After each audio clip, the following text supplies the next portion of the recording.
my fellow readers, this is I, Dark Symphony 777, with a fan fiction reading. As always, link to the story will be in the description below. Please like the video, subscribe to the channel, click on that bell for notifications, and leave a comment in the comment section below any thoughts of on the story.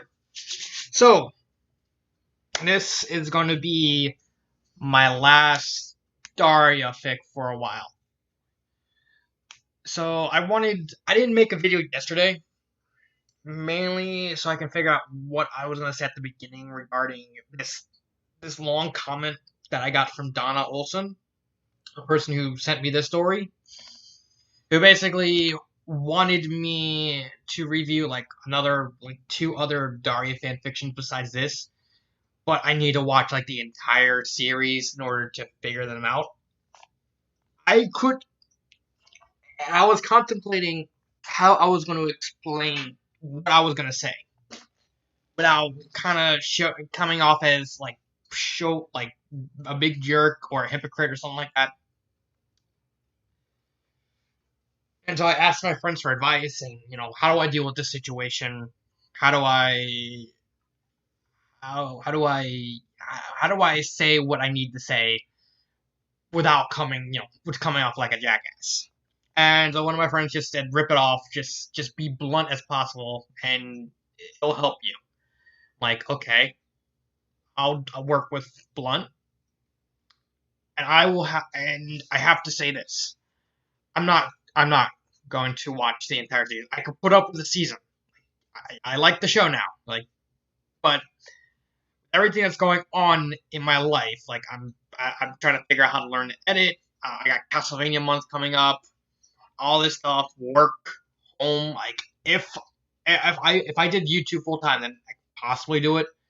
But as it stands right now, there's no way. There's no way I'm gonna watch an entire show. I could deal with about 16 episodes. I'd see a season and a couple episodes. I didn't even like Beavis and Butthead. I didn't even like the episode. I don't like the show. I never liked the show. I tried watching the show. I never liked it. I saw the movie Beavis and Butthead Go America when I was a kid. I did not like that show. And I even said it before in multiple videos. I do not like Beavis and Butthead. And I'm going to tell you the same thing that I told the guy who constantly recommended me Mass Effect. No. It's getting annoying. Stop. I'm not gonna read those other two stories. I'll read the Steven Universe story.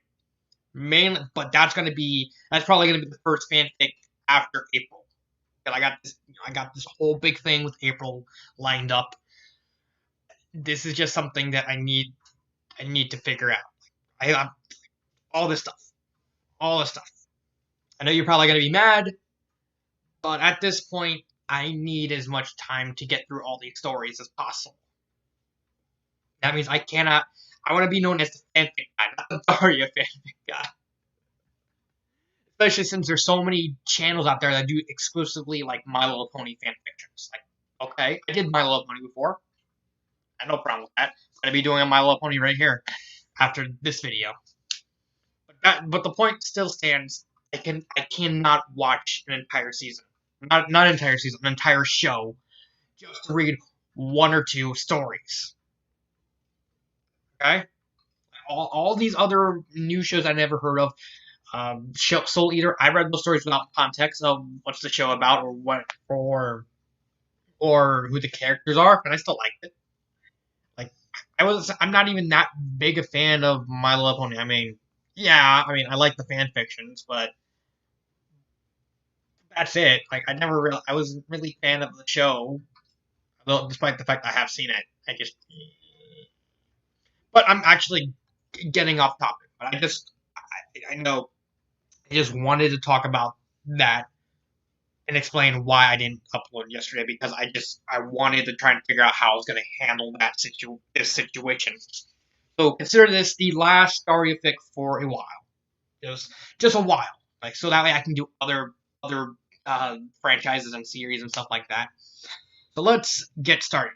Jane, it's Heartless. It's written by, I believe the author's is actually at the bottom. Night Goblin. Why did I say Goblin? Must have Mario and Luigi on the brain. So let's get started. Elves are wonderful. They provoke wonders. Elves are marvelous. They cause marvels. Elves are fantastic. They create fantasies. Elves are glamorous. They project glamour. Elves are enchanting. They weave enchantment. Elves are terrific. They beget terror. Oh. Oh, it's a little poem. I thought that was actually part of the story. Uh, but Summer, Jane whined. Mom said, "Is Mom here?" Summer snapped. "No." "Who's in charge when Mom is gone?" "You are." "Then March." But Mom said, "Jane Rain Lee." Oh my God, is that her actual name? Is this her? I'm actually looking this up. Whatever. Okay, it's not. It's not her name. It's not her full name. That'd just be creepy if it was. Yeah, do as you're told. With her head down and her hands in her pockets, Jane shuffled into the kitchen and over to the basement door. In the living room, she could hear her sister's boyfriend commenting that maybe that Summer had been too hard on her kid sister. He has no idea. "I was Summer's kid. I run away all the time. Why does bossy Summer have to be in charge? I don't want to go down to the basement. It's dark and scary, and there's rats and spiders and homeless people." What? "And Mom told me to never go there, and Summer will let me go hungry. And I wish Trent was here. He stands up to Summer for me. And why are Mom and Dad gone all the time? Don't they love me?" "Jane, going." Jane pulled the basement door open and stepped down into the first wooden step, hearing it creak alarmingly under her light weight. The air was musty and smelled like things she didn't want to know about. The light bulb halfway down the staircase struggled to hold back the dark, oppressive gloom. Jane tried to whistle and the Smurf song to cheer herself up as she slowly descended the steps, but her mouth was dry with fright, and the tune came out as a broken collection of disjointed notes. Like a horror story. Jane reached the cracked concrete floor in the basement and looked around apprehensively. There were boxes piled up all around her, sacks looming tall in the dim light, concealing she knew not what. 20 feet from the door of the staircase stood the wooden shelf filled with dust-covered jars of jams, jellies, and preserved vegetables. One of those jars was of gold, the options of the quest her meanie older sister had sent her on. For a scared little girl in a big dark basement, 20 feet may as well be 20 miles. I just gotta run over there, grab the jar, and run up. I'm as fast as the wind, and he says so. I can be back to the top of the stairs before anything can get me. Jane sprinted across the basement, grabbed the jar, and spun back toward the stairs. She took 2 steps and slammed to her heart in her throat. There was a man sitting on the bottom step, watching her. He looked short, maybe not much taller than she was, but he was much bigger. His arms and shoulders looked big, and he was barrel-chested. He wore funny-looking leather clothes, including a big cape like Batman, and big boots that looked like they were made of metal, and a funny little red hat. "Hello, Jane. I'm not supposed to talk to strangers." "It's okay. I'm not a stranger. Your parents know me very well. I helped them start their careers. They're very successful people now because of me." "You helped them not ever be home," Jane said, crossing her eyes and scowling at the funny little man. Somewhere in the back of her mind, part of her was gibbering in terror at being trapped alone with a strange man. But she knew that showing him she was scared would only make things worse. That's what Wind always told her. Be brave, no matter what. "Well," the man said thoughtfully, "I suppose you could say I did. I'm sorry if that upset you. Maybe I could make it up to you." "How?" Jane asked, her wish narrowing with suspicion. "I can grant you a wish. Anything your heart desires. You just have to give me some small token in return, since we're not allowed to give people gifts." "Is that how you help Mom and Dad?" "It is indeed. They wish they could be better at their hobbies. I taught your mother the deep secrets of clay and earth, and showed your father the art of capturing color and form forever in his photographs." "What token did they give you for it?" "I just asked them for the same love they gave their children." "And now you're all alone in the basement," Jane said, nodding. "They do love you the same as us." "You are wise beyond your years, little girl. How old are you?" I don't think that's worded correctly. Like, I'm pretty sure his wish just took away all the love to Jane's parents have for them. I'm guessing. Let's see and find out. "I'm 6, Jane said proudly. Her fear of the funny man had vanished entirely, and in fact she now felt a little sorry for him. How awful it must have been to live in the musty, dusty basement. "That's a good age," he said not slowly. "What does your heart wish for?" Jane, who is 6. I want a friend. A friend is a wise thing to wish for. I can bring you one. It'll take time, though. You be patient? How long? 10 years. But she'll be the best friend you'll ever have. 10 years is a long time, Jane said thoughtfully. Yes, it is. If you wanted something easier, I could bring it to you sooner. No, I want a friend. If I have to wait 10 years, I'll wait. Okay? There's half of my bargain. Now, you have to give me something in return. What you want? Your kindness. Jane thought about that a moment. I give that to everybody, anyway. Trent says I should always be nice to people. Are you sure you don't want a painting or a sandwich or something? No, just your kindness. A deal. Jane walked to the foot of the stairs and squeezed and stuck her tiny hand out. The man took it in his large, callous one, and they shook 3 times. Jane suddenly felt a slightly painful tug behind her stomach, and the man vanished in the cloud of basement dust.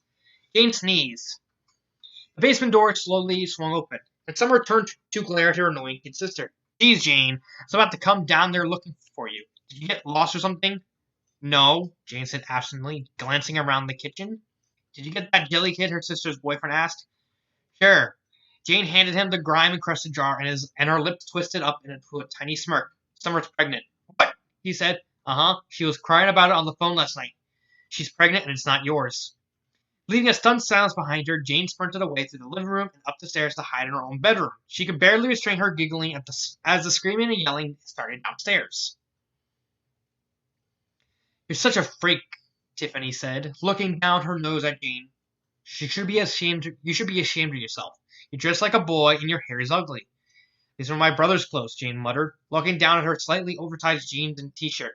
They're all I have to wear. Oh, so you're not ugly, you're ugly and poor, the Asian girl said, giggling at Jane's obvious embarrassment. We don't want you to play with us, Jane lame. Go away. Tiffany's retinue chimed in, laughing at Jane and chanting at her in a sing-song voice as her eyes filled with tears as she fled across the playground. Jane lame, she's as stupid as her stupid name. Jane lame, ask again, it will say the same. Jane ran into the school building and into the library, so she knew Tiffany and her little friends wouldn't follow her there. At the bright young age of 8, Jane had learned how to hate her tormentors, Tiffany Blum and her sidekicks Sandra Griffin and Anna Rowe. She wandered through the books, occasionally drying her eyes with her shirt sleeve as she tried to stop crying. She looked around and found herself in the fiction section, surrounded by brightly colored fairy tale books. 2 years down, she whispered, 8 more to go. She better be worth waiting for. I could have wished for I-beams or something. Jane heard a loud thump a few rows over and tiptoed across the library to investigate. She saw a big, heavy book on the floor. It had apparently fallen from one of the shelves and lay on its back, open and strangely inviting. She walked over and examined the book, recognizing it as one of the encyclopedias the big kids use sometimes to write papers. The illustration of paint cans on the page caught her eye, and she leaned forward to read the article. Symptoms of chronic lead poisoning include neurological problems, such as reduced cognitive abilities, or nausea, abdominal pain, irritability, insomnia, metal taste in oral cavity, excess lethargy or hyperactivity, chest pain, headache, and in extreme cases, seizure and coma. These are also associated gastrointestinal problems such as constipation, diarrhea, vomiting, poor appetite, weight loss, which are common in acute poisoning. Others associated effects are anemia, kidney problems, and reproductive problems. She frowned down at the encyclopedia, having only understood every second or third word of what she read. It sounded like there was a type of pain that could hurt people, and she was very interested in finding out more about that. Later that afternoon, she walked through the front door of her house, her thoughts whirring from the long conversation she had with a janitor that worked at her school. Old paint was dangerous because it had lead in it. Lead was a metal that could poison and kill people. The best part was that it built up slowly over time, and lots of people didn't even know they were being poisoned. Trent, she yelled.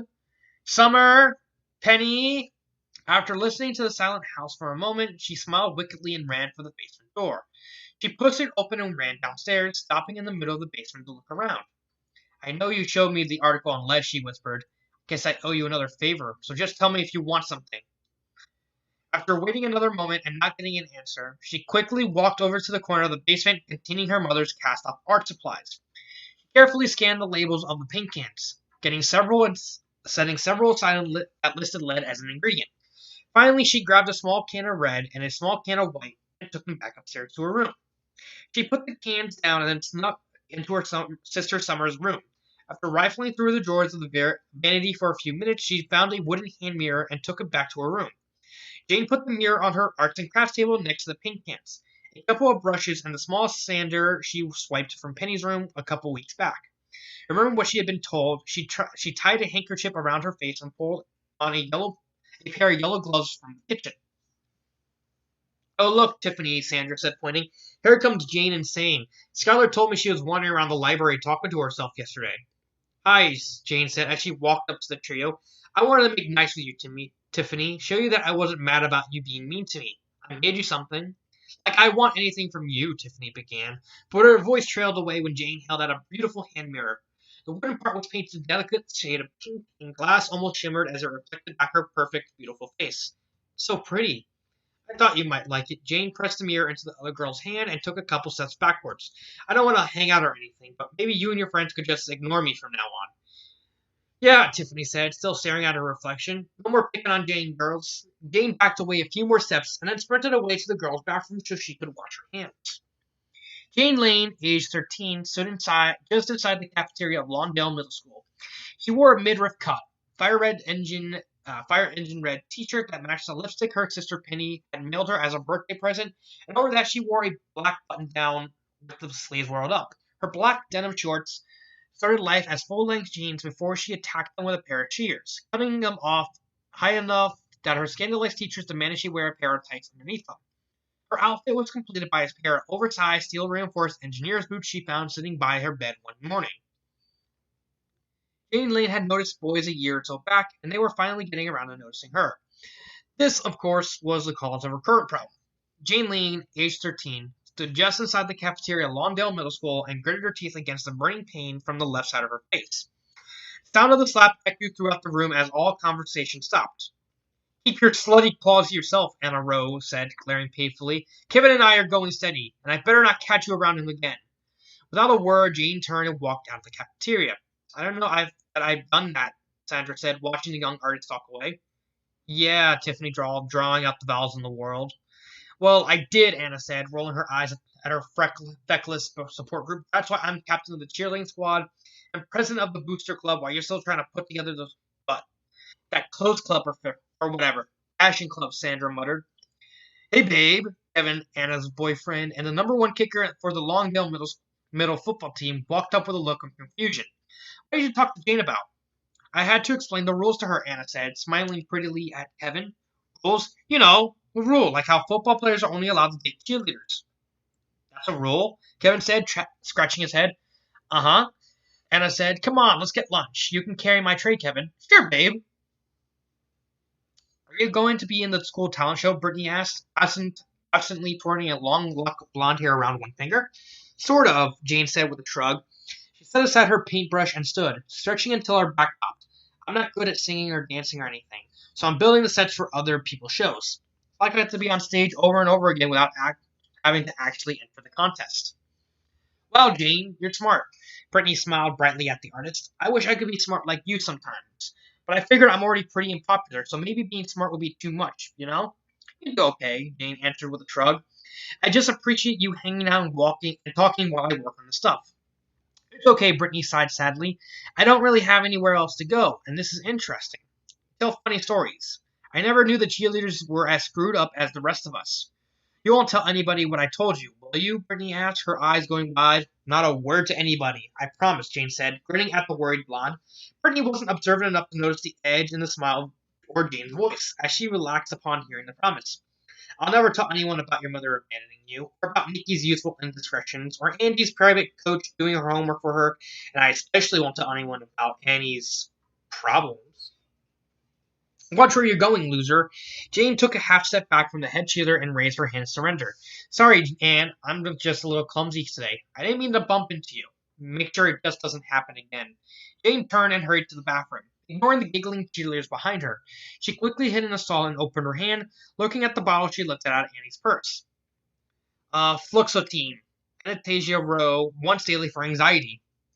Jane dumped the capsules out into her hand, and then carefully opened them one by one, dumping the contents into the toilet in front of her. She then closed the toilet lid and sat backwards on it, spraying the empty capsules out on a tank. After unzipping her backpack, she pulled out a bottle of aspirins and a mortar and pestle she found in her sister's Penny's room. With a grin, she got to work. Aren't you a little old to believe in leprechauns? Charles said, finishing the joke. The audience uh, stared up at him for at a moment, and backstage hit the bottom at the button. I'm actually messing up the sentence. The audience stared up at him a moment, and backstage Jane hit the button that turned on the neon laugh light she rigged that morning before the talent show started. Several people in the audience laughing double clap half-heartedly. Thank you, thank you. I'll be here all week. Please tip your waitress and try the veal, Charles said, waving as he walked off stage. Break me up, Annie said, giving Jane an imperious look. Sure, sure. Jane ambled over and began quickly methodically connecting the thin cables to the harness Anne was wearing under her dress. One at each shoulder, one over her right hip, and one over her left hip. When Jane knelt down and started attaching something to her left ankle, Jane took a half step away. What are you doing? Adding your legs to into the wirework harness? You don't want to fly across stage and accidentally break a shin because you didn't turn fast enough, do you? Oh, I guess not. Quickly and methodically, Jane buckled the leather cuffs to the cheerleader's ankles and connected the cable to them via D-rings. She gave each connecting a quick tug to make sure it was secure, and then fished around in her pockets and pulled out a handful of weighted clamps. One more thing, Jane said, attaching a small clamps to the hem of Annie's dress. I was told you how to wear these to keep your dress from flying up. I bet you would love that, Annie said, seeing me humiliated in front of the whole school. Farthest thing from my mind, Jane answered calmly. Are you ready? Yes, and don't forget, I sing the first verse and then you pull me straight up. I sing the second verse and then you start slowly lowering me at an angle so I land opposite of the stage by the end of the song. You got that? Got it, boss. Good. Annie walked out on the stage and the crowd applauded. The music came up and she began to sing, her voice wavering a little at first and then firming up as Jane worked the pulleys to lift her off the floor. The second verse ended and Jane began sliding Anne across the stage and slowly down. It stopped when the brunette was center stage and still about 8 feet off from the ground.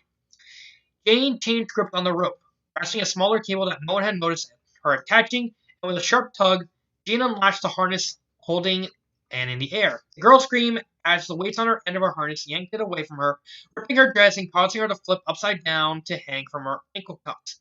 The weight on the skirt's hem finished the job on her dress, and that the runaway harness had begun.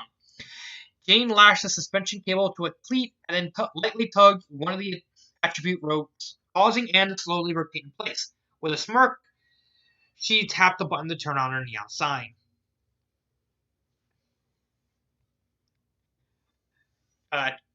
Your discipline record makes for an interesting, if somewhat disturbing read, especially considering that today is your first day of high school. Fighting, verbal threats to both students and faculty, public displays of affection, smoking, alcohol, vandalism, petty theft, dress code violations, truancy, and you seem to have raised tardiness to an art form. Well, I do take pride in my art, Jane said, smiling thinly across the table at Longdale High Scap psychologist. Jane was dressed in a red t-shirt, over which she wore one of her brother's black button-down shirts with the sleeves rolled up. The short shorts and tights she wore in middle school had been replaced by a black pleated miniskirt and white knee-high socks. Scuffed steel-toed engineer's boots remained. You have quite the checkered past, Dr. Manson said, closing the file folder and shaking her head. I like to think of it as the Lane family Tartan. Your brother and sister were certainly challenging young people, Mason said with a nod, but you are more unruly than both of them put together. Jane grinned. Miss Lane, how are things at home? Excuse me? I know that your parents spent an excessive amount of time away from the home. You've been raised by your older brother, and as I recall, he was never a particularly diligent or attentive young man. He does okay, Jane answered with a frown. Nevertheless, you must be a very lonely woman. You think all that? Jane pointed out the folder in a sad cry for attention. Miss Lane, I'm going to sign you up for the self-esteem workshop Mr. O'Neill runs after school. I think you could benefit from the experience, and Miss Lee has agreed to hold off on expelling you as long as you take the class and show improvement. I'm sorry, what? Jane asked, rising to her feet. Are you telling me that I have to go to a touchy-feely workshop or I'm going to get kicked out of school? I haven't done anything to get kicked out of the school yet. Yet, Mason answered, tapping the folder. Jane, we both know it's only a matter of time before your self-destructive impulses take control again. Don't go to the workshop because Mrs. Lee is threatening an explosion. Go because it will help you grow past this bad place you got stuck in. Fine, I'll be there. Jane said, glaring down at the psychologist. Anything else? I want you to feel free to come in here and talk to me at any time about anything. Yeah, that's real comforting. I'll keep it in mind. Jane stalked out of the office and headed in what she hoped was the directions of her first period class. 18 months. Almost there. In a little while, I won't be suffering alone, and I'll have an ally to make everyone else suffer. It's gonna be great. A girl who will chew gum will smoke. A girl who will smoke will drink, and a girl who will drink. Why, everyone knows what a girl like that will do. Jane fidgeted in her seat, her odd behavior occasionally attracting the attention of her classmates. A usually apathetic girl was practically squirming in her seat, her pale cheeks unusually flushed, and her blue eyes shining like Arctic's eyes. Lizzie Borden took an axe and gave her mother 40 whacks. And when she saw what she had done, she gave her father 41. The usual smirk on her red painted lips had grown into a smile that occasionally showed flashes of her pearly white teeth. As she crossed and uncrossed her ankles, her skirt rode up and occasionally showed flashes of her pristine white panties. Jane was usually hypersensitive to being stared at, but at the moment she seemed off in her own little world. The new girl in her class, Jody Landon, sighed quietly to herself. She already heard about the Lane girl's reputation, and it looked like she was even more outrageous than the descriptions indicated. Jody glanced over at the boy she had gone out with a couple of times, a smart and athletic young man named Michael. Saw he was staring at Jane just like all the other guys in class. Probably wouldn't have worked out anyway, she muttered under her breath. That is already harping on me for wasting my time dating. We are each of us books of blood. Wherever we are opened, there are we read. Hmm. Is that actually correct to the story of that? I think so. Miss Lane, the teacher's voice cut through her for you, and Jane sat up straight in her desk, although her smile didn't fade away. Listen, Miss March, the boys in this class are already frothing sex-crazed imbeciles. I appreciate it if you didn't stir them up any further with additional fidgeting.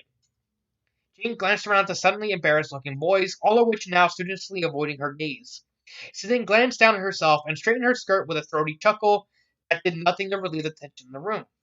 I didn't mean to interrupt class, Jane said. Can I be excused? I think I need to talk to Dr. Mason.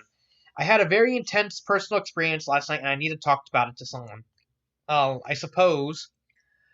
Jane stood and stalked out of the room, heading down the hall towards the stairwell that gave access to the roof. Jane?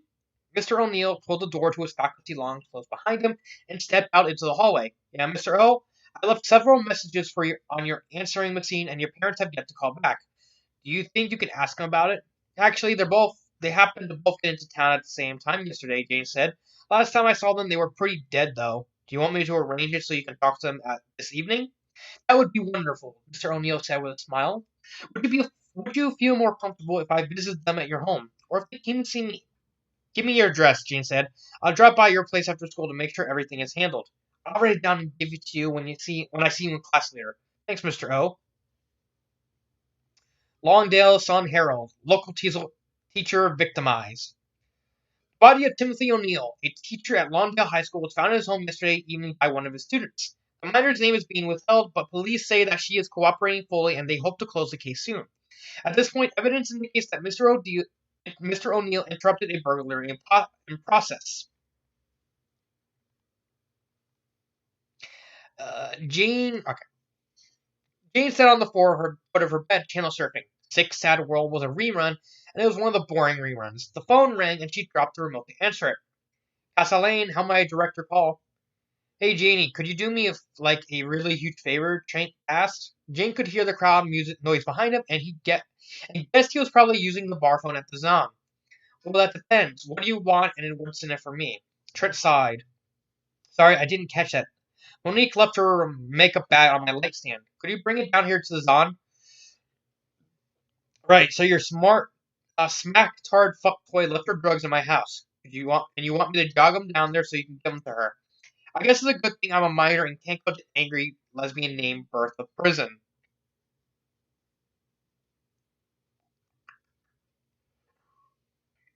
I don't know why, but I find that funny for some reason. I don't know. Let's continue. I wish you wouldn't talk about Monique that way. I wish my brother wasn't dating a heroin whore. Janie, fine, fine. I got nothing going on right now. I'll be there in about a half hour, and when I get there, you're feeding me and giving me $50. I'll spend some of that on groceries for the house. Deal? Thanks, Janie. I really appreciate it. Jane hung up and glanced over at the television, which she left on a news channel. They were showing aerial footage of a burning school building, and Jane turned up the volume so she can hear the anchorman. Suspect the building was destroyed as part of a murder-suicide pact between two students. So far, the casualty counts rest at 81 hospitalized and 17 dead, including the two teenage boys allegedly behind the arson. Almost 50 people, students, and teachers are still missing and presumed to be somewhere inside Highland High School. Now going live to, oh my god, another one where they die. I mean, yeah, they deserve it. They're idiots. Jane clicked the TV off and tossed the remote back onto the bed. She had an errand to run in some school she never heard of. Getting torched of was not her problem. Jane stood near the front doors of the school and fidgeted. 10 years to the day from the morning she'd gone into the basement and met the funny little man. 10 years to the day from the promise he made to bring her a friend. She didn't know for sure that she'd find her new friend at school, but it seemed as likely as anything else. After all, if Jane's new friend was the same age they'd both be going to Longtail High, right? She looked up a little when a blue BMW pulled up to the curb and a girl she didn't recognize stepped out. The girl was wearing tight blue jeans tucked into combat boots and a dark gray belly tee. Her stylized gold-framed glasses set off the highlights in her long auburn hair. Hi, Stacy gushed. You're cool. What's your name? Jane smirked a little at the broken, neurotic mix that used to be Anna, the head cheerleader. Daria Morgendorfer. Cool name, Sandy said. The president of the fashion club scrutinized the new girl, obviously weighing the pros and cons of inviting her to the club. One of the random freshman boys stepped forward and asked, Would you go out with me? Oh please, Daria smirked at the guy and rolled her eyes. I haven't even set foot in the building yet. Don't you think you should give me a day or two to get to know people first? I guess. Daria stepped around the boy and walked over to Stacy and Sandy. You girls look popular. You're freshmen, right? Stacy nodded. Okay, the two of you can hang out with me. I need people to make introductions and fill me in on the pertinent gossip. But Sandy started. That's too much of a problem. I'm sure there are other girls who would be happy to help me out. Daria said, quirking an eyebrow. Everyone's attention was drawn by the loud bang caused by the school door slamming shut. Daria peered through the cracked glass at the dark-haired girl storming off down the hall. And you can start by telling me about her. Jane sat in the library and sulked. There was no way that dolled-up, perfumed prima donna was supposed to be her friend. Jane wasn't stupid. She figured out a long time ago that she wasn't like the other kids. That something was missing. It took a while, but she had slowly come to the realization that she'd given that guy in the basement a part of her soul. Just like Mom and Dad did, she muttered, and then smirked. He ended up getting the rest of them eventually, though. She had, as a stupid kid, traded away part of her soul, and she hadn't gotten anything in return. Unless, maybe... God, she said, slumping over the chair and resting her head on the table. She's probably exactly the kind of person I would have looked up to when I was 6. Thanks for the compliment, Daria said, but I hate kids, so it wouldn't have worked out. Jane sat up and glared at the other girl, who was leaning nonchalantly on the library door. Daria walked across the room and hopped up on the table Jane was sitting at, crossing her legs and smirking down at the artist. What makes you think I was talking about you? Because you're Jane. You are Jane, aren't you? Last time I checked, Jack talks about you all the time, about how you're one of the most inventively cruel people he knows. Jack? The red cap, Daria said. You know, about this tall, wears Monty Python peasant gear and big iron boots. Oh, and the red hat. He never told me his name. Well, he told me everything about you. I don't know which story was best, what you did to that cheerleader or that you had the brass ovaries to kill your own parents. Something I haven't managed to do yet, and I spent years trying to keep up with you. You have?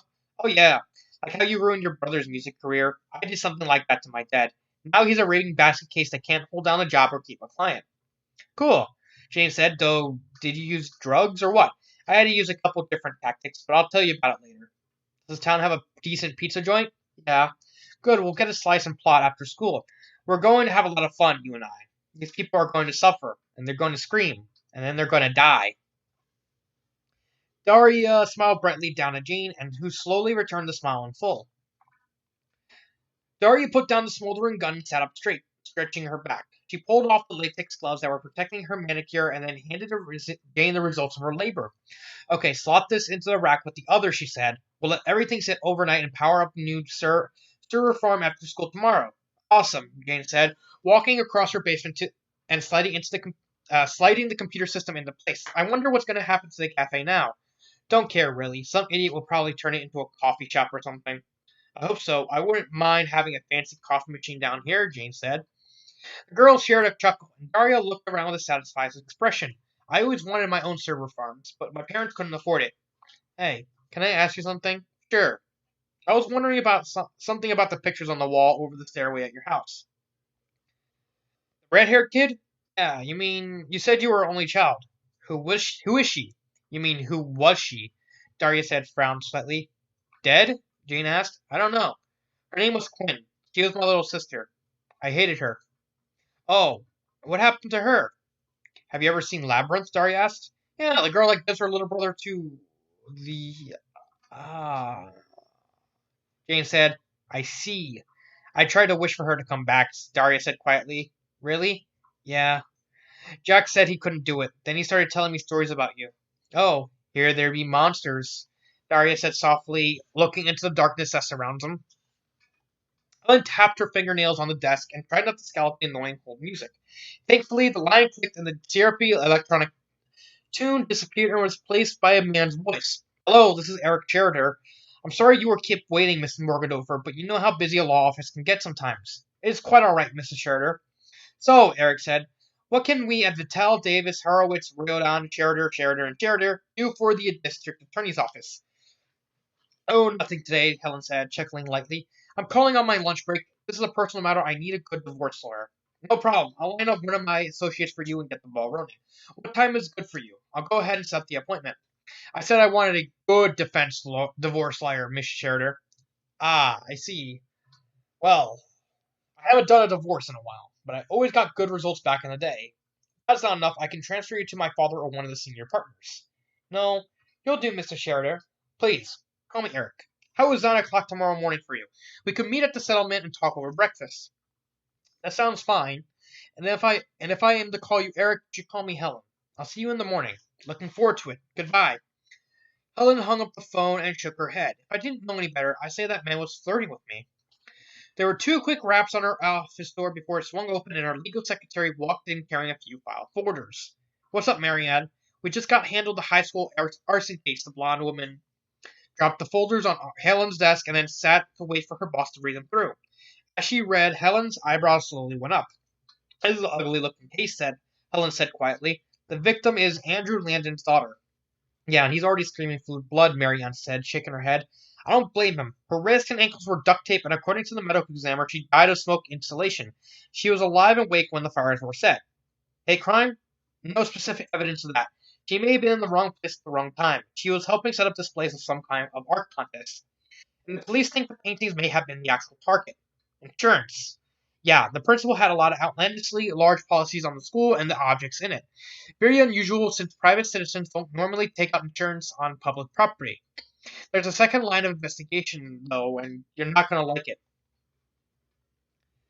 Helen looked up from the paperwork and mentioned for Marianne to continue. One of the art pieces had been altered by the school's administration, and the 2 students responsible for the painting requested that it be removed from the competition. The request was denied further, so one of the students is known to have an adversarial relationship with Miss Landon, and they're competing for the same place on the school food chain. So who are these 2 students? Jane Lane and Daria Morgandover. My daughter is not a murderer, Helen said quickly, though he better be able to convince the jury that Angela E. Lee is. Marianne replied. So what's with the mini dress? Jane asked. I thought we had a deal. Since you're too lazy to run and I haven't been blessed by the chest fairy, I show leg and you show Cleveland. Daria glared for a moment and then sighed. I wore it to piss off my grandmother. I was hoping for a heart attack, but it's looking like I might actually have to hide her blood pressure medicine after all. Bummer. Grandma Ruth has been hanging around ever since Dad's funeral. She claims she's too distraught to travel. Mom has been spending all her time on her campaign for DA since her boss retired, so yes, she's been playing babysitter to the elderly. You can put your grandmother in the basement right next to Wind. I think there's still room, Jane said. It'll be fun. Maybe, Daria said, and then shook her head. I don't know. Dad's health problems and suicide and Grandma Ruth's borderline psychosis. I'm starting to worry if I inherited any of this crap. At least you don't come from a family of wacky morning DJs, Jane said, grinning widely. Don't remind me. Between the crap at home and that damn party van, I can't get any peace. It's starting to make me cranky. Don't worry, Jane said. The van will move on soon, or be destroyed in the mysterious bombing. I haven't decided yet. Two girls snickered at the thought and continued on their way to school. Daria walked through the front door at Castle Lane and stopped halfway across the living room, her eyes narrowing with annoyance. After a few seconds, she stepped into the kitchen and cleared her throat loudly. Jane and Tom broke their kiss and stepped away from each other. Tom looked vaguely embarrassed, but Jane just gave her best friend a cold look and raised one eyebrow. Sorry about that, Daria said. It's okay, Jane said tartly. You gotta learn about kissing someone, right? I think I'm gonna go, Tom said, edging around Daria and heading towards the door. Call you later? No one answered him, and after a moment, he left. What's up, Daria? Running away from home? Daria rolled her eyes and put her overnight bag on the kitchen table. Look, I need a place to stay for a little while. I guess you can crash here. We have plenty of empty rooms. Trouble with Helen? Not exactly, Daria sat and shrugged her shoulders. She and Eric were getting weird with candles last night, and they accidentally set some drapes on fire. By the time they noticed and ran for the fire extinguisher, there was damage to a couple walls in the ceiling. Sounds traumatizing. Tell me more. Jane dropped into the seat opposite Daria. Well, watching two naked people covered in candle racks running around in a panic was funny, till it sank in what I was seeing and must have been going on in that room previously. Finding out your mother is into kink sex is definitely a free ticket to therapy film. Jane snickered. You know, I could do with some sympathy here. I'm mentally scarred and my house is being renovated for at least a week. Sorry, sweetheart. I traded my sympathy for a jar of jelly years ago. Hey, who's your jelly? You know he's been flirting with me, right? Who? Jane asked. Tom. Whenever you're not around, he tries to chat me up. That's why he was so upset about me walking in on the two of you playing tonsil hockey. And I suppose he came about this attraction all by his lonesome himself. Daria shrugged. I already have guys tripping all over themselves. I don't need yours. Good, because that's what he is. Mine. Fine. Keep him. Can I stay here tonight? Or not? Daria asked. Yeah, like I said, we got plenty of room here. Jane stood and started to walk away. Come up when you're ready. I got a painting I'm working on. I'll be up in a minute, Daria said. She sat at the kitchen table until she heard Jane's footsteps on the floor above, and then waited another minute for the artist to get focused on her painting. Then she stood quietly and walked to the basement door. Opening it carefully to prevent squeaking, she slipped through it and took the steps down into the darkness. Daria walked along the sidewalk. Her expression betrayed her anger. Jane wanted to dye her hair was fine. Really, it's about time she took more interest in her appearance. It's not like I couldn't do it. I dye my hair all the time. Tiger stripes? That's the stupidest thing I ever heard of. And that includes listening to the fashion putas kiss up to me. She sighed and shook her head when she remembered the argument that followed. Jane did not appreciate having her artistic vision questioned, and there was the rant about Daria supposedly trying to steal Tom. Like I don't already have a waiting list for guys that want to take me on and spend money on me. Sure, most of them don't have Sloan money for around, but one of the things that always got on my nerves about Tom is that he doesn't like to take advantage of his social standing. Her walk slowed when she saw the distinctive junker parked in front of her house. Speak of the devil. Hey, Tom said, as Daria walked up. He was leaning against the side of his car with his arms crossed, and giving Daria a boyish, charming smile. Hi, Tom. What are you doing here? You must think I'm some kind of clueless moron. I wanted to talk to you, and normally was home when I got here, so I decided to wait. I see. Fine, this works for me anyway. She shyly looked away and said, You wanted to come in and talk? Yeah, that'd be great. Tom followed Daria into the house and sat on the couch. She sat near him, turned, so she was facing him. So, Daria said, breaking the silence. Did you want to talk about Jane? Nope. Oh, then what? I wanted to talk about our situation, Tom said. I wasn't aware we had a situation, Daria said, quirking an eyebrow. Tom sighed. Damn it, why is everybody mad at me? Look, Daria said. I have literally spent my entire life wanting for a friend like Jane. We moved to this town and I finally met her. And everything has been exactly like I hoped it would be. Then you came around all of a sudden and Jane gets all jealous and neurotic on me. I'd just been a cool girl and we went on for a while. Now we're bored with each other and that happens all the time. It's not like it's anybody's fault. Would you still be bored with her if I weren't around? Daria asked archly. Probably. But even I wouldn't. Even if I weren't, she'd probably already gotten tired of me. This has nothing to do with you or even me, really. I guess Jane just has a short attention span. Daria frowned. Good, because I'm not interested in you. I'd be metaphorically stabbing Jane in the back if I even considered it. Exactly, and what kind of a jerk would that make me? Exactly. Alright then. Okay. The pair sat on a couch and stared at each other for a moment, letting the silence stretch out again. Did you bring a condom? Daria asked. I gotta box them in the car. Go get them. I'll be upstairs changing clothes. Second door on the right. Daria's doorbell rang over and over until eventually she came downstairs and opened the door. Hey, Jane said. Look, can I come in? I suppose. Daria stepped aside and allowed her best friend to walk into the living room. You weren't at school today. I was sort of worried. I was thinking about the argument we had, about how much we had invested in this, and how much we should throw away a very important friendship over a guy. So what are you proposing? Daria asked. We should kill him together, Jane said, leaning down and pulling a long knife out of her boot. It'll be great, just like old times. It might be a little late for that. What? Why? Daria sighed. I killed your boyfriend, Jane. I killed Tom. He showed up here last night trying to sweet talk me again, and I decided to kill two birds with one stone. At least now I know why you put up with him as long as you did. You bitch! Jane screamed, lunging forward and slashing at Daria with her knife. I knew you were trying to take him away from me. I knew it! I didn't plan it in advance, Daria said, dodging it back and away. I just took the opportunity he presented me with. I've been planning on killing him ever since he ate those damn gummy bears. Really? Jane snarled, furling Daria with her knife ready. I was going to share it with you, goddammit. I sold part of my soul for this, and this is how you repay me?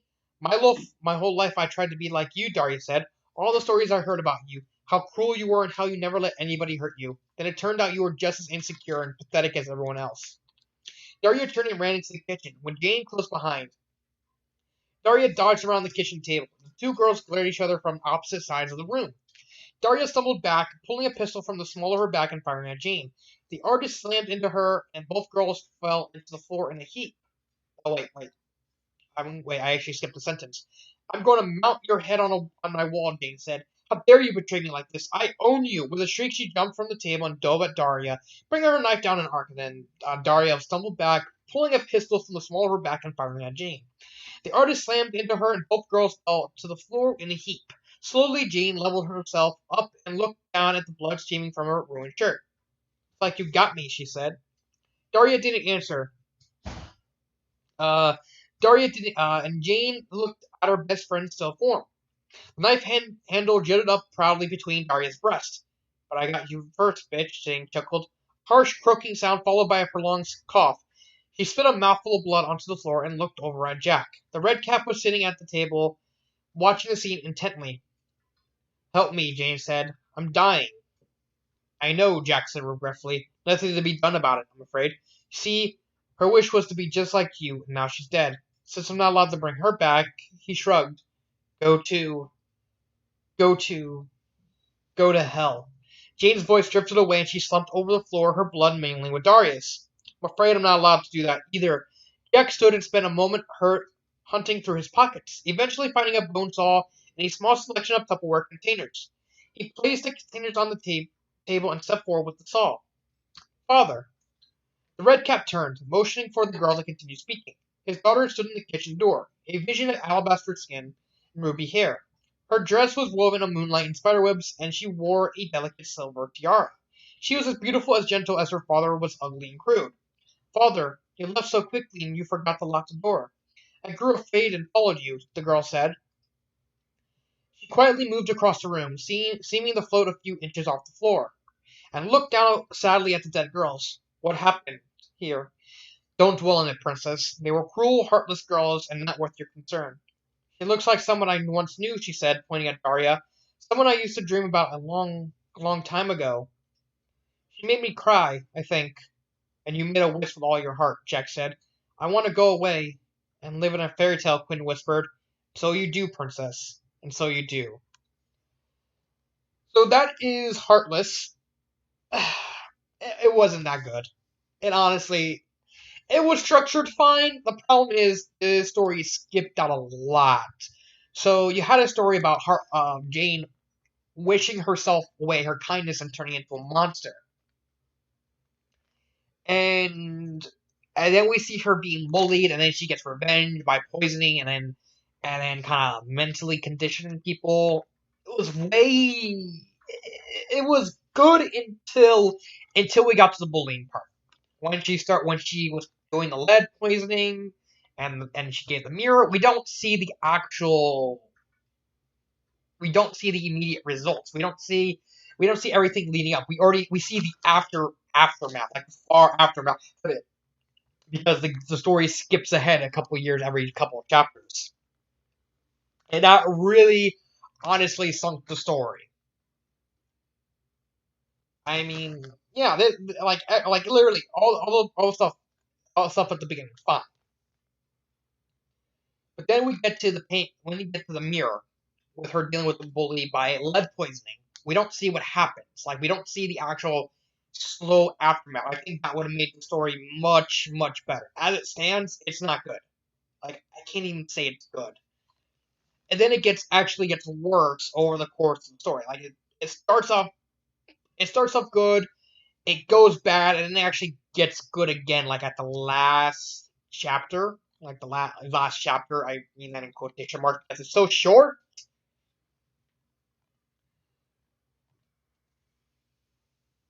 There is just not enough. There's not enough content to get anything. Aside from Dane and Daria's characters, which makes sense. Like, okay, Dane's heartless.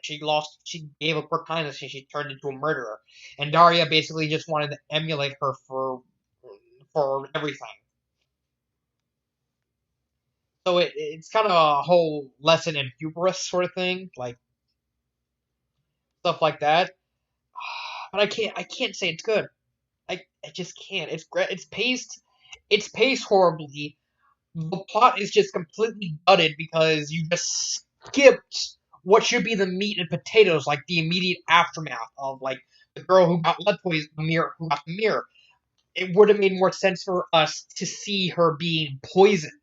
Like we see a couple parts where she's slowly poisoned, and her mental or whatever happens to her. And the same thing with the anxiety chick. Like that would have made more sense if we saw like the slow change she got to the lady to the dumb fashion girl. That would have made more sense. Instead, we just got the beginning and then we got the end.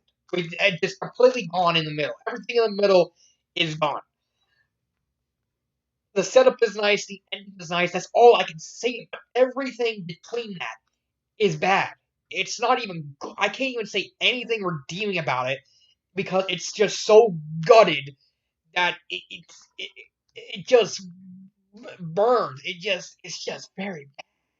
It's I can't think of any other synonyms besides bad, besides empty, hollow, horrible.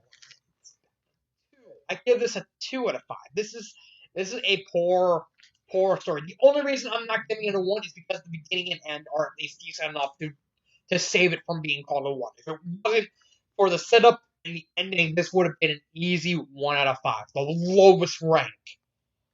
Good God, this story was bad. I did not like this story. So that is Heartless. This has been Dark Symphony 777 and cut.